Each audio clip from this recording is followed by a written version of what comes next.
चुनाव इनकी देखरेख में हो रहा था और अंतर्राष्ट्रीय जगत की नज़र थी कि हमारा एसोसिएशन इसमें क्या कर रहा है, खिलाड़ियों की नज़र इस पे थी।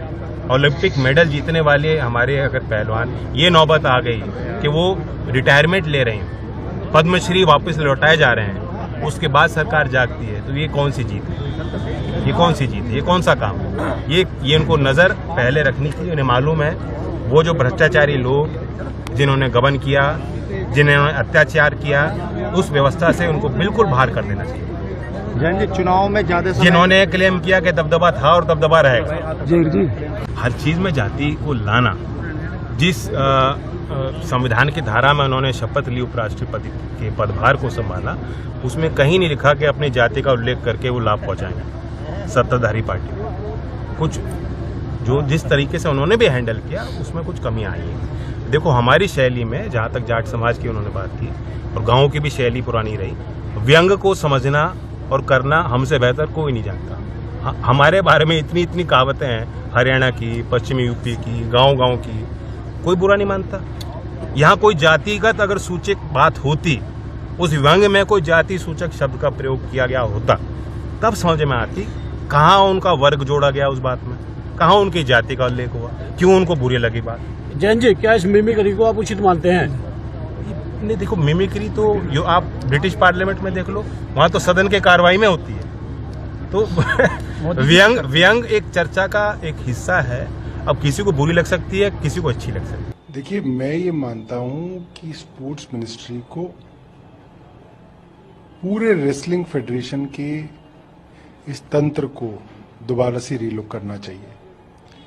खिलाड़ियों का आरोप है कि जिस तरीके से स्टेट्स की रेसलिंग बॉडीज बनी हैं, उसके अंदर अनियमितताएं हैं, जिसके कारण आप कितनी बार भी चुनाव करा लीजिए, बृजभूषण शरण सिंह जैसे लोग ही इस चुनाव को जीतेंगे। तो जो स्टेट की यूनिट्स हैं, मुझे लगता है कि उनको भी जो है भंग करके ईमानदारी से उनको रिकॉन्स्टिट्यूट करना चाहिए। महिलाओं ने जो कहा कि हमारी जो प्रेसिडेंट हैं वो महिला होनी चाहिए, उसके अंदर मुझे लगता है कि और कुछ नहीं तो रोटेशन बेसिस पे जो है इसके अंदर महिला के लिए जो है रिजर्वेशन कर देना चाहिए, ताकि सब स्टेट बॉडीज जो हैं उनके प्रेसिडेंट महिलाएं हों, और जो नेशनल बॉडी है रेसलिंग की, उसकी जो प्रेसिडेंट हैं वो महिला हों, ताकि जो बहुत गंभीर आरोप रेसलिंग फेडरेशन के अध्यक्ष पे लगे, जो कि भारतीय जनता पार्टी के सांसद भी हैं और आज भी पार्टी के अंदर मौजूद हैं, इस तरीके के आरोप दोबारा ना लगे। इतनी बड़ी बड़ी खिलाड़ी जो ओलंपियन हैं, कॉमनवेल्थ विजेता हैं, जिनका इतना बड़ा करियर है, वो इस विषय में, मॉलेस्टेशन के विषय में झूठे आरोप नहीं लगा सकते। और एक दो लोगों ने नहीं, दर्जनों लोगों ने आरोप लगाए। जिस तरीके से आरोप लगाने वाली लड़कियों के ऊपर दबाव डाला गया, उनकी गवाही बदली गई, वो भी दुर्भाग्यपूर्ण है। नरेंद्र मोदी जी जब जब देश में बेटी बचाओ बेटी पढ़ाओ का नारा लगाएंगे, तब तब देश के सामने साक्षी मलिक की रोती हुई तस्वीर उभरेगी।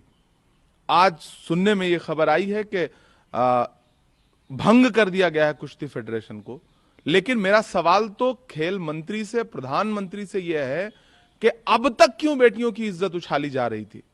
कारण क्या था? किस दबाव में थे आप?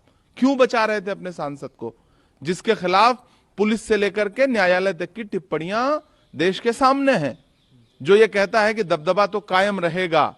कौन सा दबदबा? बेटियों पर दबदबा कायम रहेगा? बेटियां रो रही थीं और आप जो है अपने नेताओं को बचाने में लगे थे। जो कुछ घटा है इस देश में पिछले कुछ महीनों में, कुश्ती के लिए बहुत शर्मनाक है। बेटी